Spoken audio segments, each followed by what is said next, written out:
So, today on the Tim Marner podcast show, we've got Jonathan Edgeley, the owner of Montrose Advisory. Mate, thank you so much for coming on. My pleasure. It's great to be here. So, tell me about Montrose Advisory and what it's all about. Absolutely. Okay. So, Montrose Advisory is set up to provide health and wellness concierge services to individuals, to families, people who are looking for private healthcare. I mean, given the situation and the capacity to which the NHS are operating at the moment, people are looking outside of that and are wanting to get the right type of help. So we offer 3 key areas. So physical health, mental health, lifestyle health. And essentially what we do is we find the right people for our clients that meet their needs, desires, wishes. Why is it called advisory? Where's that sort of come from? Why have you called it Montrose Advisory?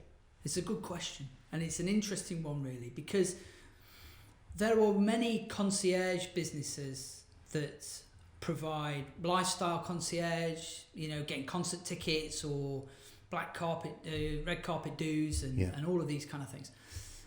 Or there are health concierge, right? And what I wanted to do was I wanted to be able to offer an advisory service rather than just a pure concierge. So what I'm doing is I'm advising my clients rather than them thinking I'm just finding them the best deal, right? Or offering them something that's exclusive. What I'm doing is I'm taking time with my team to understand what it is that they actually need. Because without that consultation piece, we can often miss key parts of what somebody actually needs versus what they want. That's really good, that, mate, isn't it? I mean, you get a lot of people wanting something, but it's not actually what they need. And by you doing what you do and asking the right questions and stuff, you actually find out what they actually need. Exactly. Now, look, I mean, I can sit here all day telling you what I think I want from a physical health perspective, I want this. And from a lifestyle perspective, I want a yoga coach, I want a therapist, I want a nutrition, I'm going to do a fasting diet. Well, yeah, great. But why, number one? And how do we know that these things are going to suit you from a biological perspective? But also, you've got to understand the different disciplines in each one of those areas that you want to improve your health in, so we can match you with the right professional. Because there are lots of different types of modalities for different types of yoga, different types of physical training, strength and conditioning. And then from a nutritional perspective, well, there are lots of things that need to be taken into consideration, and matching them appropriately to each person. So they're getting a very good service that's totally personalised. Can we talk about, I know we said it before, about the dope dealer to hope dealer, and talk about Jonathan Edgeley a little bit and where you've kind of come from to have the inspiration and vision to set up Montrose. Of course. Tell me about that journey. Sure, I will. Absolutely. Because I think it's important that we get this bit out, because this is the reason that you do what you do. Absolutely, and I'm grateful that you're giving me the time and space to be able to share about it, because it's an important message, mate. Yeah, I think so. And ultimately, everything I do in my life is driven by my past and by my experiences and what happened. Okay, the things I had to go through and overcome, the challenges I had to overcome to get to this point today, gives me so much gratitude and enables me to go out there and do this type of work. It's very close to my heart, so forgive me if I get emotional as we talk. But I realised at a very young age that I felt a bit different. Do you mean as in you didn't fit in? There was something you thought differently to everybody else? I felt restless. Yeah. I felt quite irritable. I felt discontent. I felt detached. And I started to see quite early on in my life that I was thinking, behaving differently to the other children in my class. And I was a very sensitive child growing up, and I'm a very sensitive adult today still. I'll talk a bit more about that later on. But when I was growing up, I didn't really like to conform. I struggled with authority. My school reports would always say, lovely lad, could try harder, right? That sounds like mine, though. Sure, Yeah. and there are a lot of people I've met were quite similar to mine. I remember when I went from primary school to secondary school, and it was like the whole world just opened up and lit up. I met some lads who were from another part of town to me, and they were living a very different life, and I was immediately attracted to what they were doing, how they spoke, what they wore, how they acted, you know, what music they listened to, and it completely changed my life moving into secondary school. And I thought it was like finding the Holy Grail. Right. You found your people, your tribe. I found my people. You know, it says, find your tribe and love them hard. Yeah. And God, I did. But what that then gave me was an introduction to drinking, smoking, dope, acid, speed, ecstasy, cocaine. And these drugs changed how I felt, right? And I loved it. Yeah. Because I didn't like how I felt. I felt at dis-ease with myself and the world. And then as soon as I started drinking and taking weed or speed, I lit up. It gave me a completely different perspective, and I felt connected, right? And I felt alive, and I felt like 10 men. I felt confident. I could do anything. I could talk to anybody because I was just shy. I think a lot of people can relate to this, mate. Oh, you know, I was terribly shy. You know, look, this was a real pivotal point in my life, and I share this a lot. Because you're finding your identity at that time, aren't you? You're kind of sort of developing into the person that you become without knowing what you're actually doing to yourself. Absolutely. But I remember being at school, Tim, and I was asked by a teacher in a lesson to answer a question, and I could feel myself burning up. And I thought, I'm so scared of getting this wrong and everyone laughing at me. I got to get out of this class. So I made a song and dance about a situation, said something to the teacher, and got thrown out of class. Yeah. So I would rather do that and get detention to escape that feeling of inferiority and people laughing at me. Yeah. And just couldn't do it. So by taking the drugs, that went instantly. Yeah. You know, I was operating on a higher plane. And as we went through school, I got into the rave scene. Yeah. You know, we would be out every weekend, just living for the weekends. You know, Saturday afternoon we'd be stood in the record shop, getting flyers, buying tickets, and we're going to the clubs. And that was that.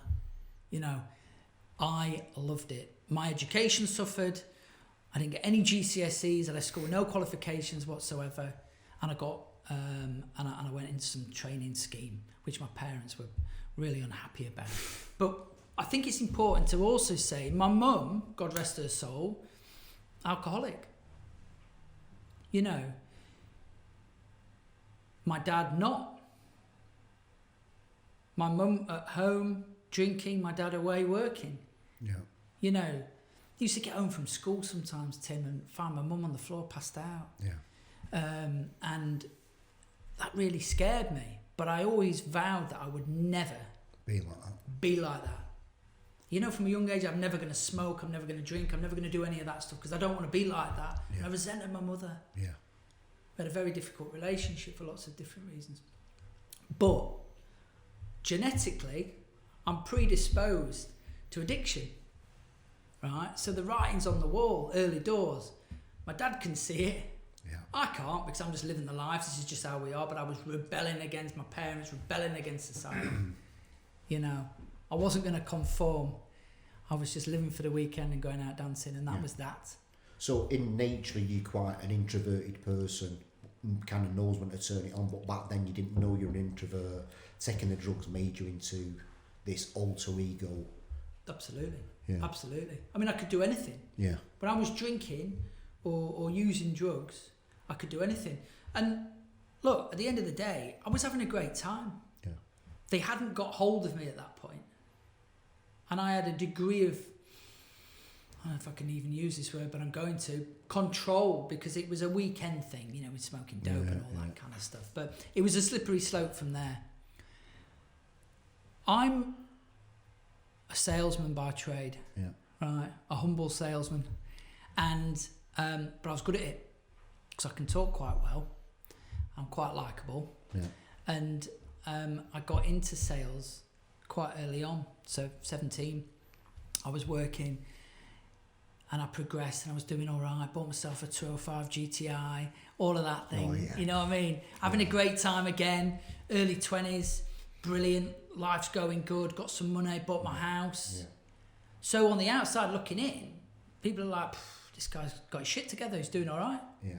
But on the inside, I'm full of anxiety, I'm full of fear, I'm scared. Yeah. You know, I'm starting to have panic attacks. I'm starting to get really, really ill, right? And what age were you then when you were... So this is my early 20s. So I'm talking 22, 23, 24. Right. My life changed completely because of the panic disorder that I got. To the point, some days, the only way of getting out of my house and into my car was crawling on my hands and knees. I could not walk, couldn't stand up. It was that bad. But I couldn't stop smoking dope, and I couldn't stop, because at that point, the drinking, for me, took the edge off the anxiety.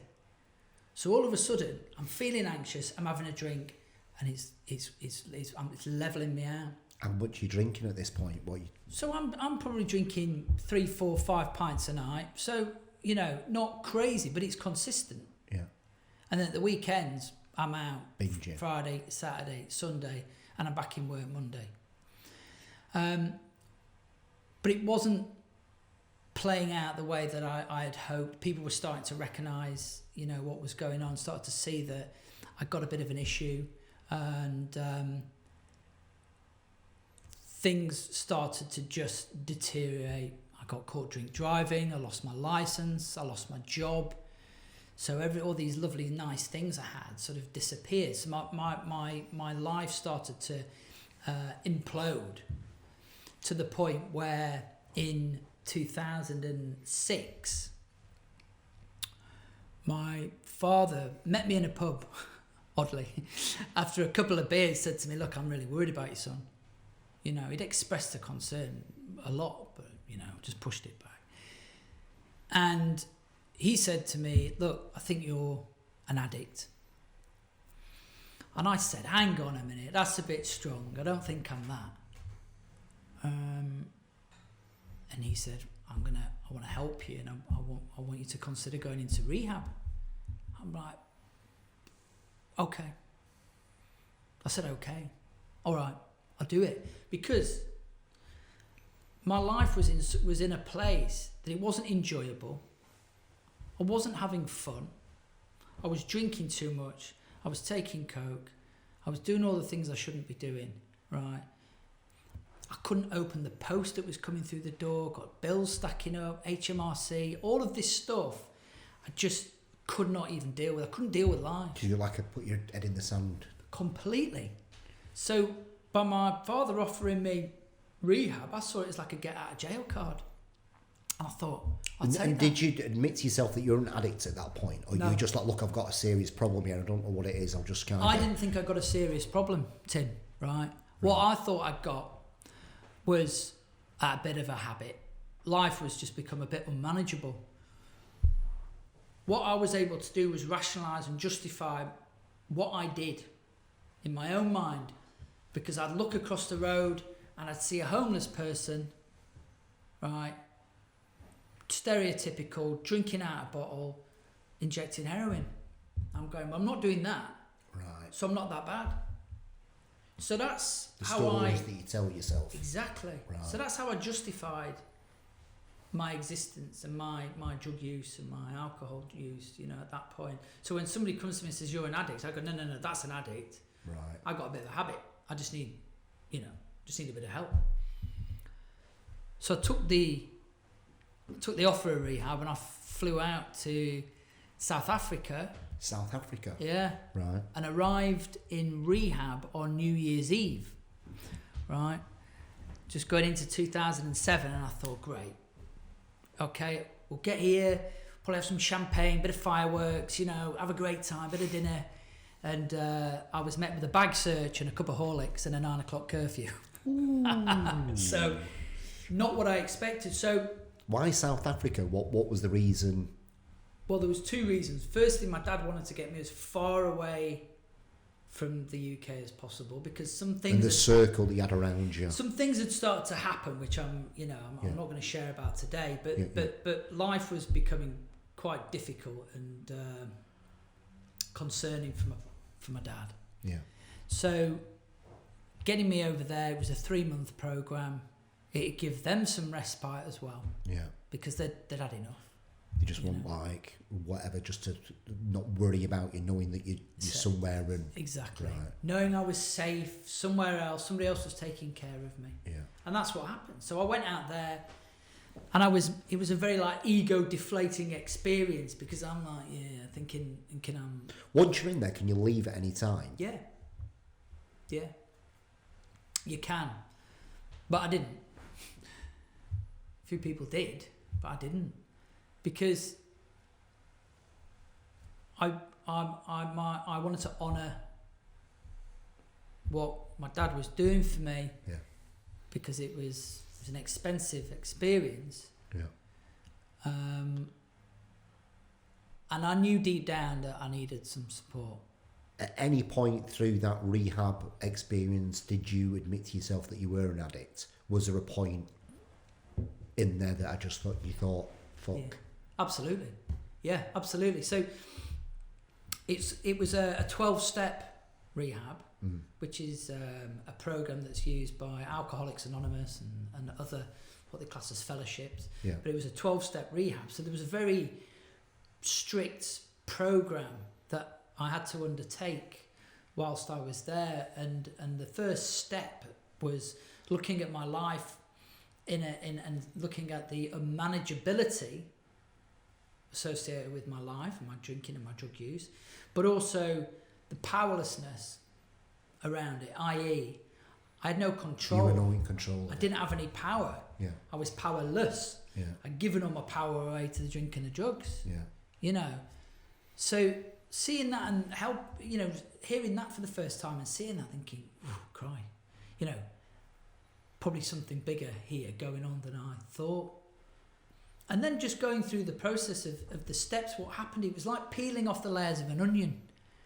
The hard, manky shell at first, and then you sort of get into some beautiful... Right, so these are kind of the masks that you've put on over, and you've got to strip all that back, get rid of the layers of the ego and stuff. Get to the core. Right. So the recovery is an inside job.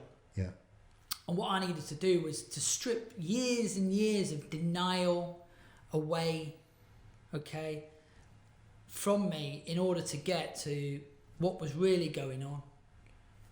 And that took some time, and that's why I was there for 12 weeks, because it took time for me to accept. So I go through the process, and I talk about this a lot.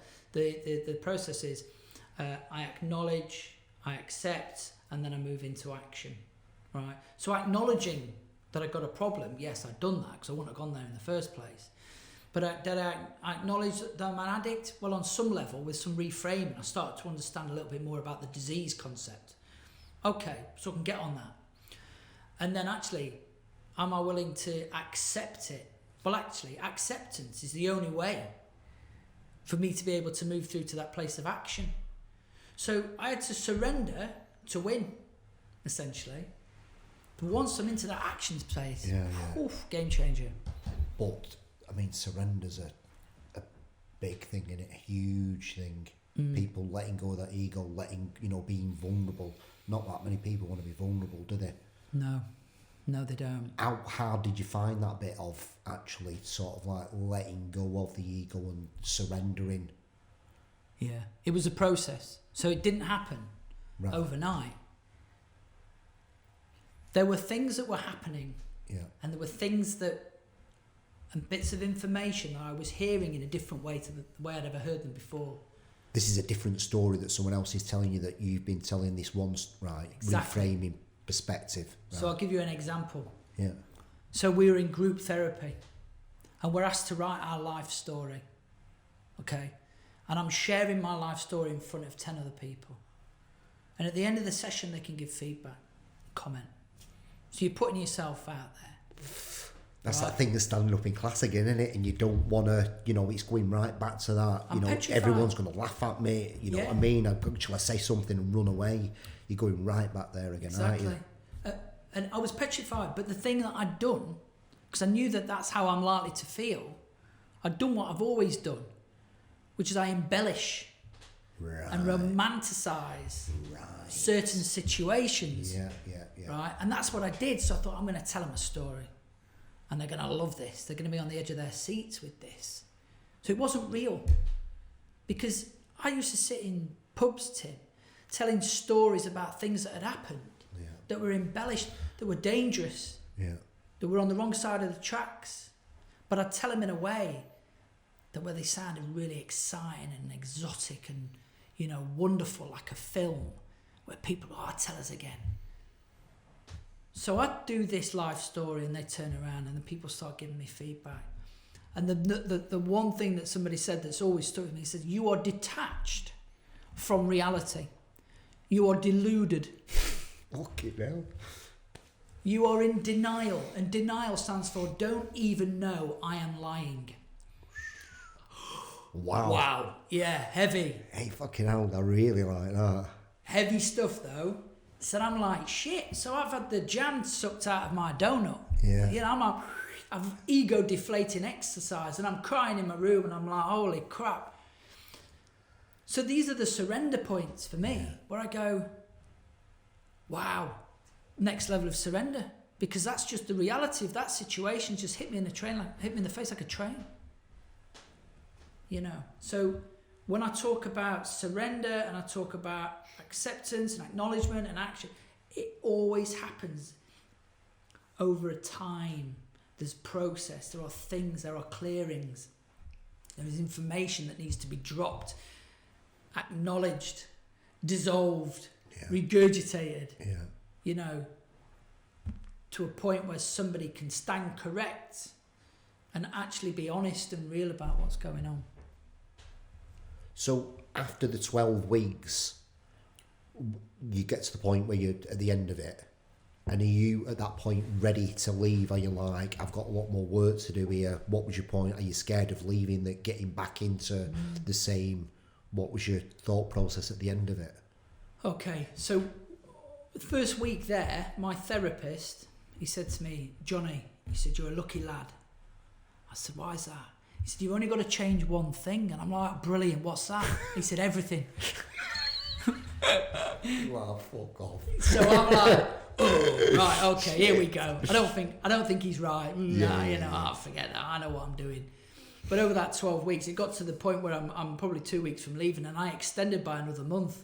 So I was scared, and I thought, I'm not ready. I'm not ready to leave. And I'm having a spiritual experience out there. Yeah. I'm meeting some amazing people who've been on some incredible journeys. I'm connecting with people on a heart level like I've never done before. Never done before. And for the first time, I'm being the real version of me. And we're on the beach, we're going swimming, we're doing all of these unbelievable experiences. And I'm thinking, this is heaven. This is beautiful. And this, for the first time in my life, I feel comfortable in my own skin and content. But I'm scared. Yeah. And I'm not quite ready to leave. I don't think I've got all the answers I need yet. And this guy said to me, he said, you're never going to have all the answers. This again is a lifelong process. And you've got to keep getting back on the horse because you're going to get thrown off. So I did my extra time. I got dropped off the airport. I flew back over into Manchester. And I was worried. It's like the world's been turned up in Technicolor.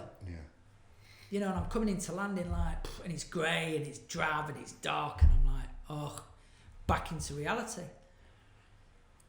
But I'd been told what I needed to do. Which was?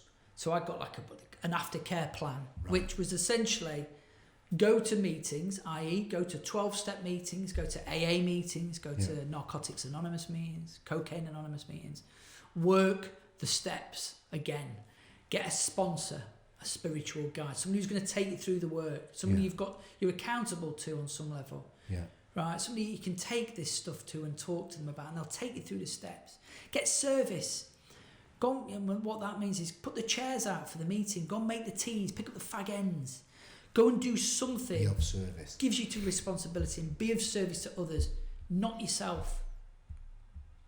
And get a higher power in your life, a power greater than you, right? Because you are not the be all and end all, Johnny. Step out of the way, connect to source. Where before you thought that you were the centre of the universe. Of course. Yeah. And I still can some days, don't get me wrong. And I can still sometimes land back in self and be quite self, because I'm a selfish, self-centred person, and I have to work really hard to get to that point and place of neutrality around my illness, which is an illness that I believe is in my mind. You know, it's a spiritual malady. You know, so I've got to do the opposite of what my head tells me to do. I can't be asked to go and see Tim. Just go and do that. No, get into some action, get into some positive moves. Go and see Tim. Okay. Yeah. So these are the kind of things that I have to wrestle with on a daily basis. What is your sort of main daily practice then, mate, for you, like waking up in the morning? Obviously, you know, you've got some good habits and stuff that you've learned to, you know, what are those? So it's about routine. Yeah. They say an addict on their own is in bad company, right? True. Yeah. True story. Addiction is isolation, recovery, connection, right? So I'm back in my tribe, you know. So remember the story about at school? Yeah. I've now got a different tribe, and they're people who are like-minded, who are in recovery, who are doing good stuff, spiritual beings, you know.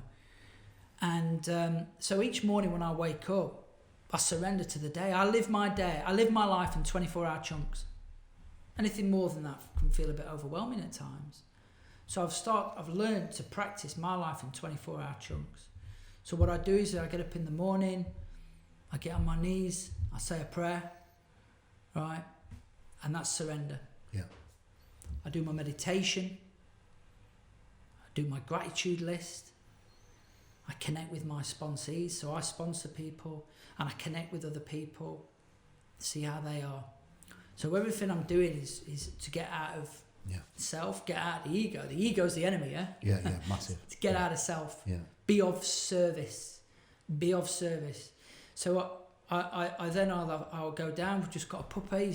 You know, so I'm now committed to servicing this dog, taking him out, doing all of that kind of stuff, and then I spend some time with my children, and then I go to the gym, and then I go about my day, and I generally go to a meeting in the evening, and I connect with others, and then I go to bed.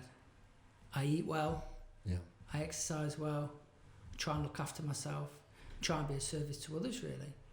And that's what it's about. This is like your whole main mission for setting up Montrose, is it not? It is.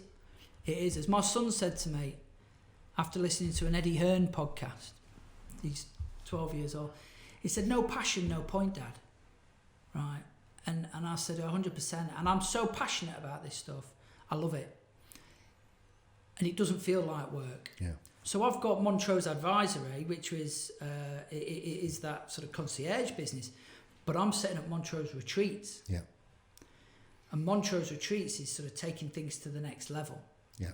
So the Montrose Advisory is kind of one-to-one basis that so people come, but the Montrose Retreats, it's almost like you're setting up to, 10 people, 20 people, putting them kind of workshops on. No. Right, okay. No. So Montrose Retreats is being able to provide one guest. Right, okay. We're calling them guests. We're not calling them clients. We're not calling them patients. We're calling them guests. I'm calling it a retreat, not a rehab. I'm talking about health and wellness. I'm not specifically talking about addiction and mental health. We cover all of those aspects. Ultimately, this is a very personalised, bespoke experience for one guest at a time. They come to us, they stay in one of our luxury boutique cottages. We wrap a team around them, and we provide them with a soul nourishing experience to take them to the next level in life. So we talk about improving human performance. We look at helping them to understand their thoughts, their feelings, their interactions better. We look at their nutrition. We look at their well-being. We look at their physical health. We look at their mental, psychological, emotional health. And we take them through a process of recalibration over a 4-week period. So we then are able to provide them with all the tools so they can live a life beyond their limiting belief. All the answers are within. All we're doing is opening and unlocking rooms for people and empowering them. Not empowering them, we're empowering them. We're giving them the information, they're absorbing it, they're understanding it, and they are empowering themselves to make new choices and new changes. How long is somebody at the retreat? It's in the Peak District, isn't it? That's the retreat, it. How long is somebody, depending on what they want from this and what they actually need, how long can somebody be there? So typically, a guest will come for 4 weeks.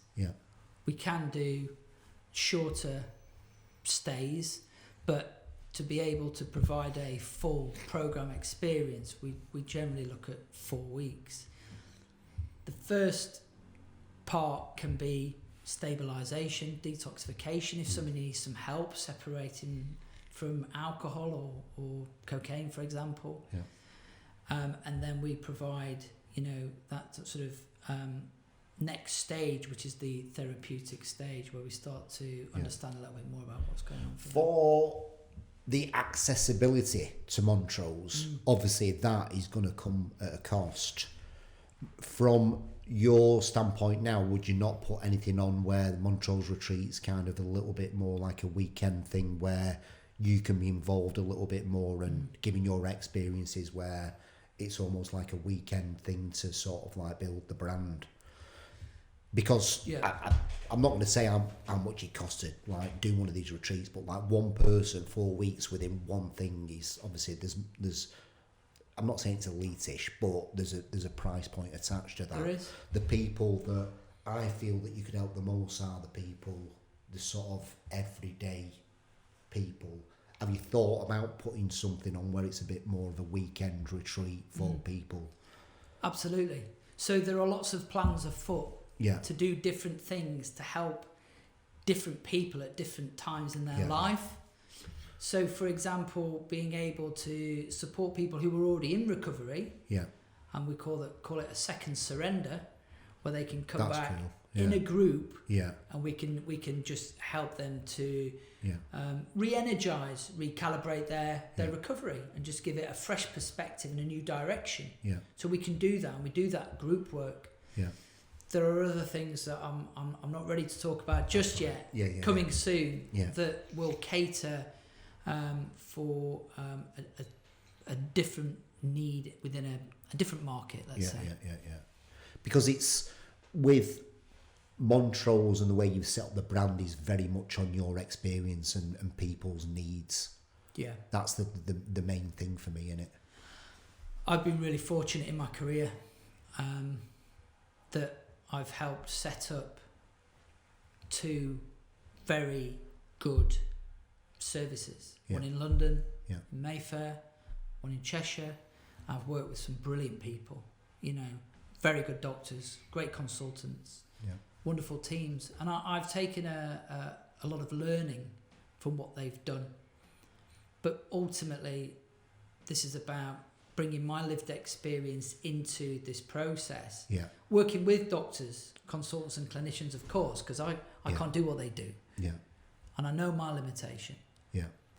But for me, this is about providing an experience for somebody. I was going to say, it's more personalised experience that you are coming from. 100%. That it's not from a chart where you're just ticking boxes. This is an ultimate, like, bespoke, tailored, personalised experience. Absolutely. You know, it has to be. Yeah. Because the square peg round hole doesn't work as a model. And the relapse rates, right, are too high for me. I want to be disruptive in a very positive way because I don't want my guests coming back. Yeah. I want guests coming and having a phenomenal time, you know, working through that trauma, you know, working through that really difficult emotional stuff that's kept them weighed down, or stop them moving on to that next level, or as getting into that relationship or that fragmented family life. Yeah.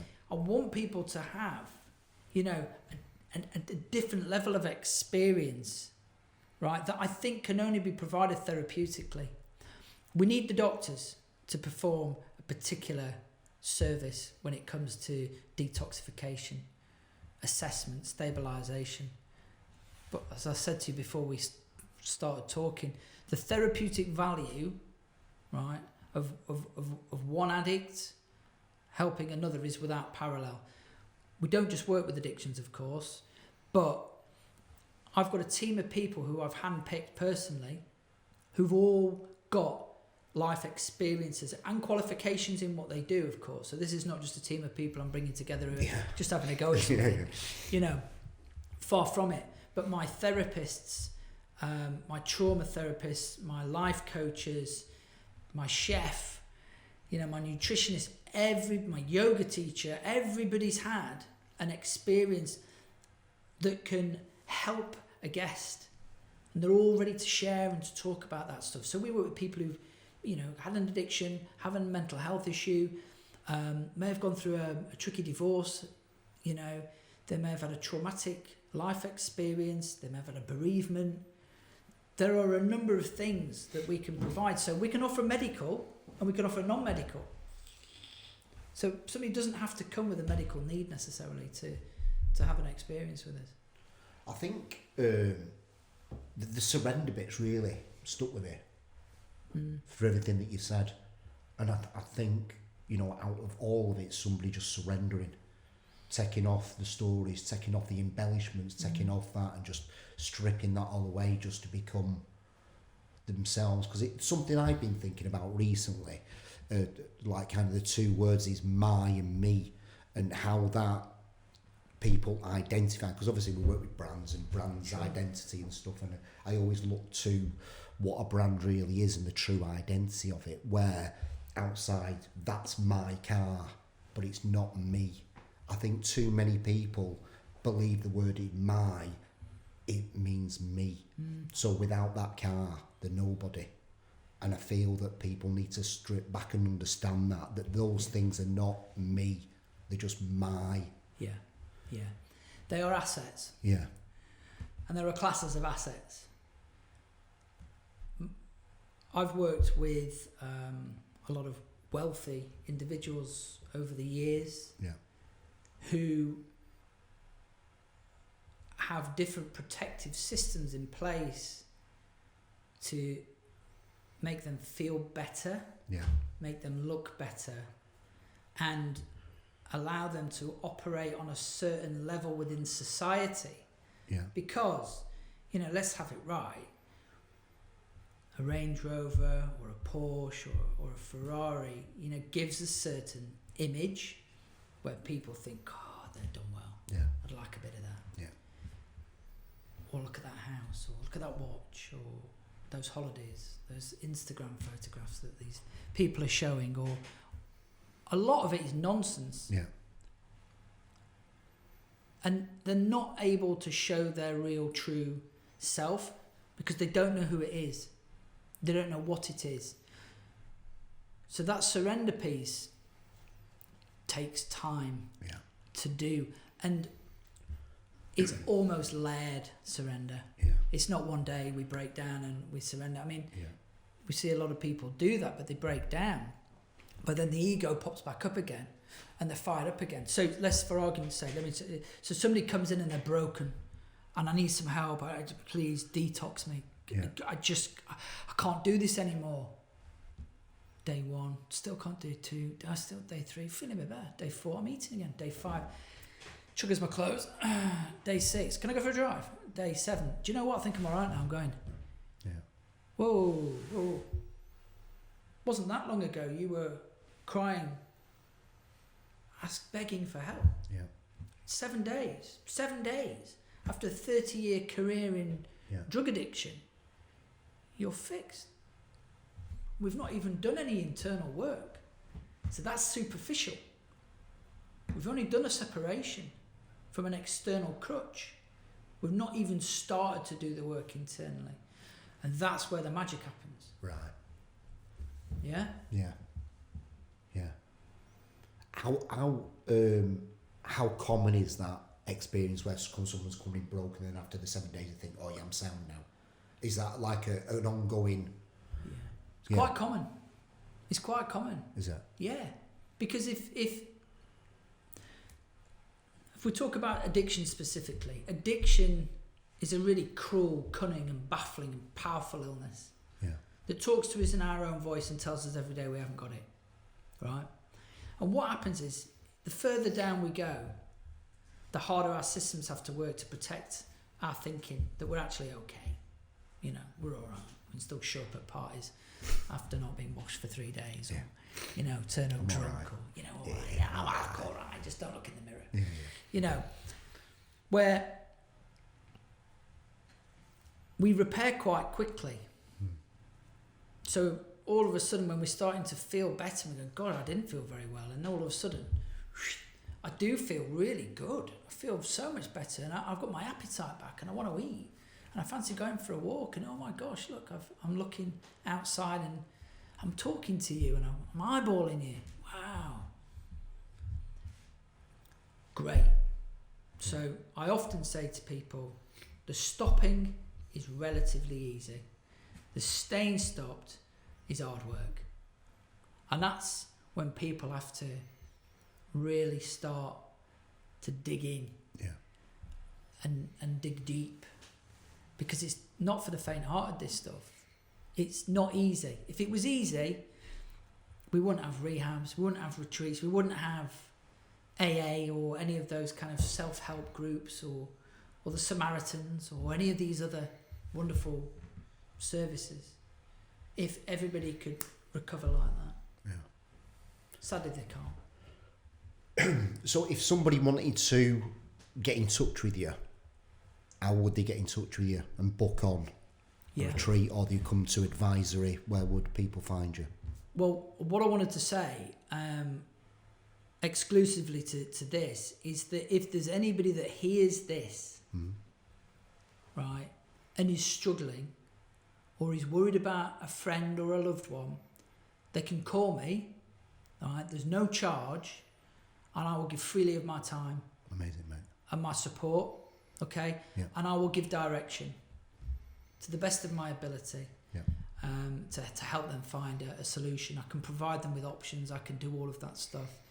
You know, just be here to help. I appreciate that, mate. I mean, I'll put the links down in the comments below. But if somebody wanted to find you on Instagram, what's your Instagram handle? So my Instagram handle is Jonathan_Edgeley_Montrose. Yeah. And my email address is je@montroseadvisory.co.uk. Perfect. Mate, I just want to thank you for coming on and spreading this message, mate. Honestly, it's it needs to get out there. More identity, you know, stripping back the bullshit, stop putting, you know, these fake stories on embellishing your life and stuff like that. It's just not good. It's not good for people. No. I'm just hoping people go and follow your Instagram, look at the message you're spreading, mate. So thank you. Appreciate it. Thank you so much, mate. Thank you for your time. Goodbye, everybody. Bye.